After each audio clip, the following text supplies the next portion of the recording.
Olioul. C'est sur les hauteurs de cette vaste commune du Var, en majeure partie agricole et forestière, que se trouve bâtie la toute première architecture entre Japon et Méditerranée de Maurice Sauzet.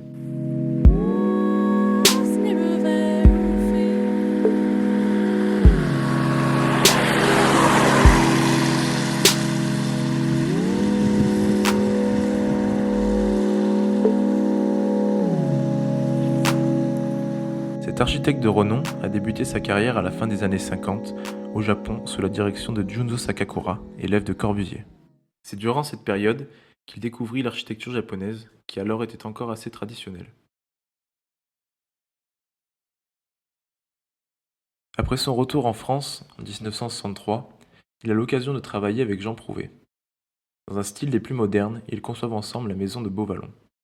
Mais à l'époque où la machine à habiter devient une référence et une récurrence, Maurice Sauzet cherche à créer des maisons qui retranscrivent les émotions ressenties lors de son apprentissage au Japon.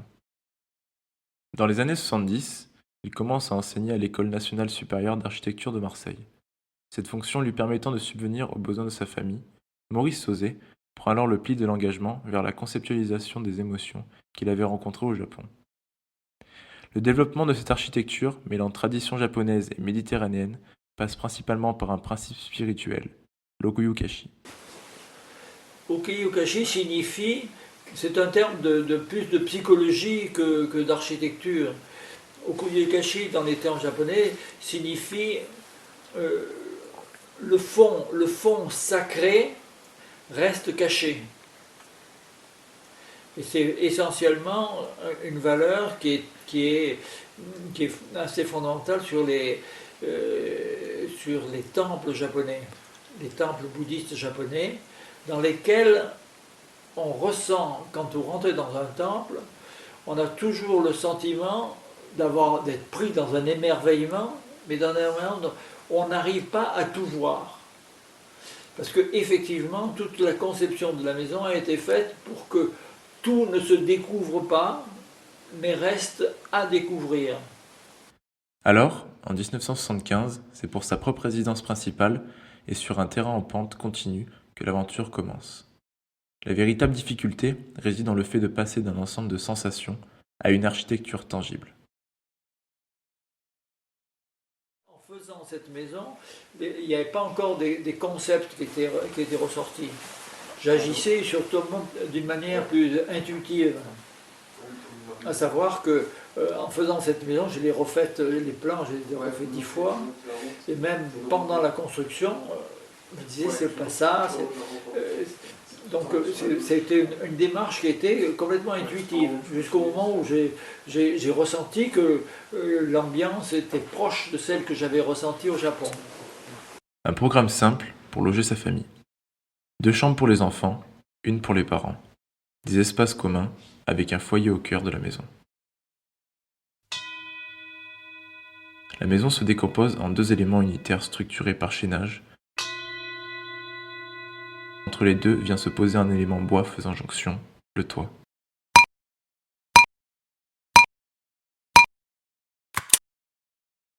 C'est une démarche volontaire de l'architecte qui voulait alors une partie entièrement faite de ce matériau. Les volumes suivants sont une succession d'espaces rattachés les uns aux autres par un parcours, mais aussi et surtout par un extérieur. L'extérieur est ici un autre moyen de faire lien avec l'ensemble du bâti, de manière sensible ou plus technique, mais qui au final vient s'ancrer dans le terrain qui l'occupe.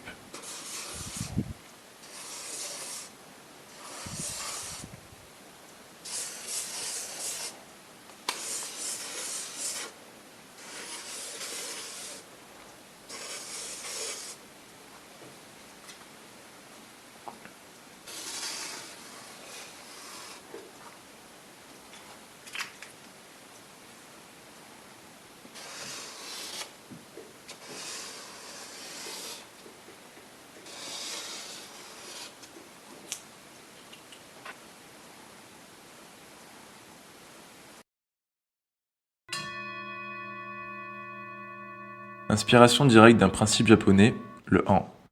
Principe qui désigne la coexistence des éléments dans une juxtaposition de différents espaces, même de qualité contraire.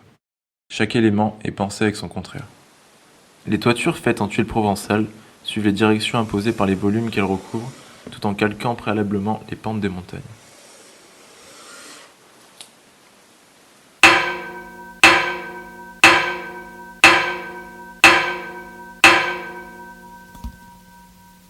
Avec les années, la maison semble s'être ancrée dans le relief, formant alors une unité entre l'architecture et le site.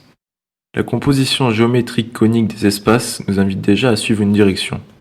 Le sud est ouvert, le nord est étroit, toute la maison s'ouvre sur le sud. L'ensemble de la maison s'ouvre comme un éventail sur le captage des vues, de la lumière et de la chaleur.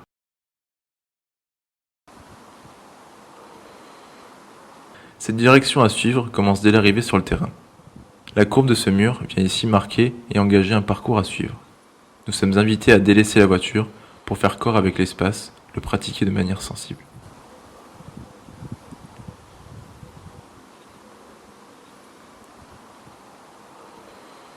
Le début de ce parcours commence par un changement de niveau. Comme le pas japonais, nous sommes ici invités à avoir conscience de l'instant présent et faire attention où l'on marche. Dans un enfouissement, nous avançons vers l'inconnu où la végétation occulte la suite du parcours. Cette occultation cherche à provoquer un effet de retardement afin de nous dévoiler ce jardin semi-apprivoisé. On entre dehors. Ce premier espace de réception, mais aussi d'orientation, nous permet déjà de percevoir et d'étendre la vue au-delà de la maison. La vision se veut traversante. Mais ce phénomène n'est possible que de l'intérieur. Cet espace extérieur se présente alors comme une intériorité. Il est comme ramené, mais pourtant garde toutes ses ouvertures et ressources naturelles. L'architecture se livre également.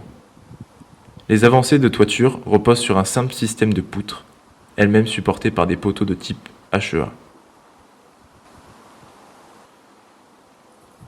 Le seuil, bien que marqué par une porte, laisse un espoir. Derrière se trouve quelque chose qui se laisse deviner. Là encore se trouve un principe japonais, le Keihai. Ce dernier définit l'intuition qu'a le visiteur de ce qui va arriver. Il voit au-delà.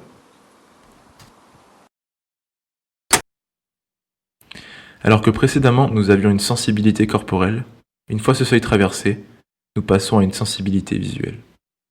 Cette zone intermédiaire, qui fait office de hall d'entrée, vise à nous offrir un temps d'arrêt. La lumière y est faible, les pupilles tendent alors à se plonger dans cette noirceur. Cet espace sombre est en réalité l'instrument d'un nouveau retardement, la découverte du séjour. C'est de manière éclatante qu'il se dévoile. Le séjour est le lieu de vie essentiel pris entre deux pôles, le nord et le sud. Cette orientation de la vision s'accompagne d'un prolongement avec une terrasse.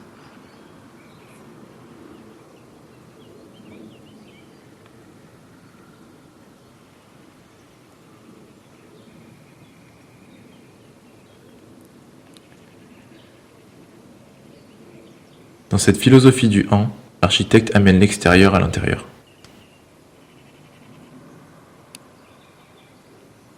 Les enduits sont les mêmes que les façades. Le bois des charpentes et leur avancée se transposent ici, avec une toiture intégralement bois. Non, mais ça serait, surtout si la monographie marche, ça serait quand même mieux, parce qu'au moins ça relancerait surtout si le conseil général. Le Méville un peu dedans, hein.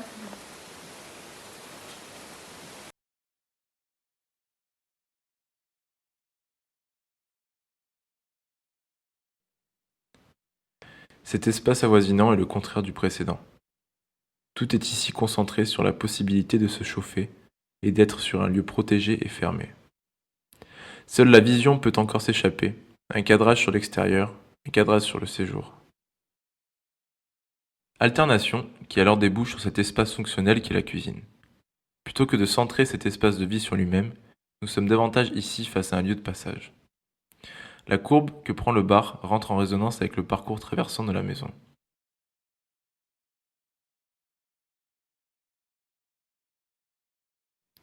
La constante ouverture sur l'extérieur et sur la vue est aussi une de ses caractéristiques majeures. Prolongement sur l'extérieur avec un dedans et un dehors très marqués.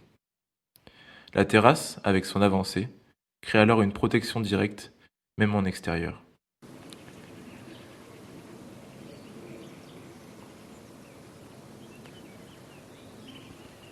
Mais elle est également la continuité avec la première terrasse, qui se veut le prolongement du séjour. et une fois réunies, elles offrent une nouvelle transition, celle entre le jardin et la maison. Cet entremêlement entre nature et espace vécu a donné naissance à une notion inventée par Maurice Sauzet, les contre-espaces. Ce sont des espaces qui se trouvent généralement dans la prolongation d'un espace intime. Partiellement ou entièrement clos, ils offrent un rapport à la nature de manière totale tout en évitant un regard indiscret. Face à cette chambre, nous sommes alors sur un terrain qui n'offre pas la possibilité d'aller plus loin. La clarté, les reflets et la distance ne permettent pas de voir au-delà de la baie vitrée.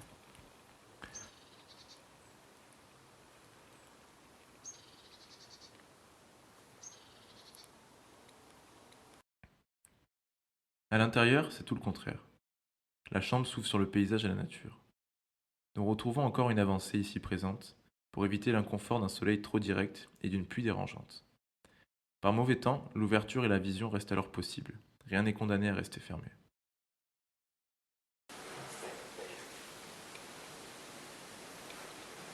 La salle de bain voisine présente alors la même caractéristique.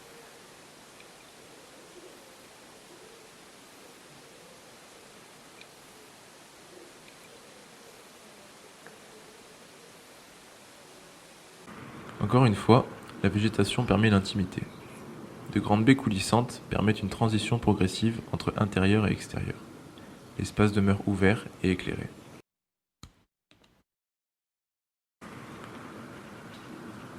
En 2010, soit 35 ans après le début d'une recherche constructive, Maurice Sauzet décide de faire une extension dans le cadre de la séparation de l'ancienne bâtisse en 2 maisons distinctes.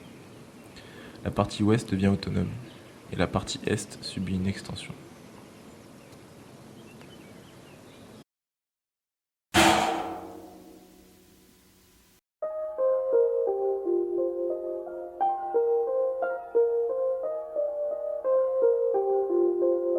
Se dessine alors un nouveau langage, une recherche plus aboutie.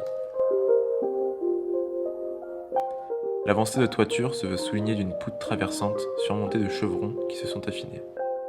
Les éléments bois occupent le premier plan.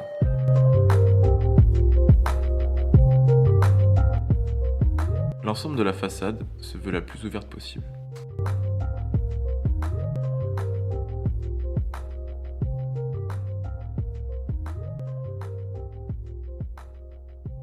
À l'intérieur, la transition se fait par un hall de servitude situé dans la suite de la cuisine.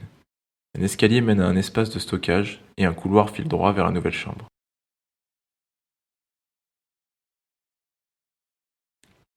La porte passée, nous sommes face à un contre-espace ramené sur une vision basse. Élément nouveau, l'angle de verre. Les avancées techniques ont ici permis de jouer sur l'idée du léger qui porterait le lourd. La fine lame de verre vient se déployer et apporter un éclairage au niveau du sol tout en permettant de voir à l'extérieur une nature maîtrisée. La disposition d'un espace d'eau avant la chambre se justifie ici par l'exposition et le cadrage auquel cette dernière fait face. Alors que le mur accompagne le dévoilement progressif vers un panorama, la vision que l'angle de verre offre nous le pose totalement. Le traitement des volumes est plus important que dans l'ancienne partie. Composés d'un espace chambre et d'un autre réservé aux loisirs, leurs proxémies ne les rendent pas pour autant dépendants l'un de l'autre. Par simple coulissement d'une baie encastrée, un espace peut s'abstraire de l'autre et ainsi devenir autonome et intime.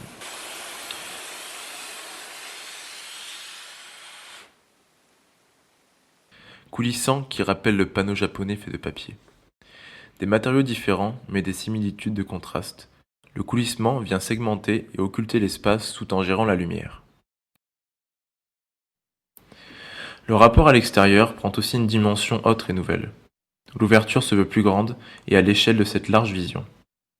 Les baies coulissantes s'ouvrent intégralement et permettent alors de faire un lien avec l'extérieur. Un horizon lointain se dessine sans pour autant effacer le second plan, le jardin.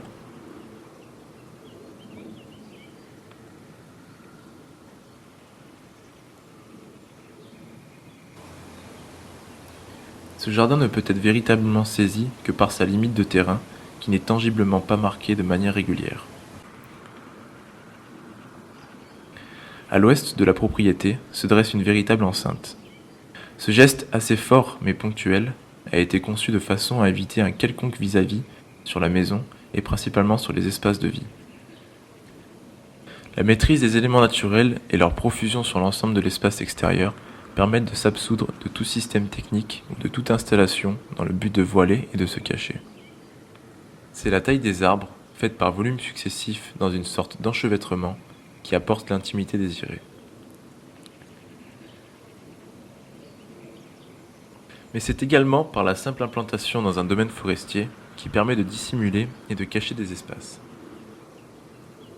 Surélevé sur la partie la plus reculée, il faut suivre un chemin voûté d'une végétation profuse pour accéder à la piscine.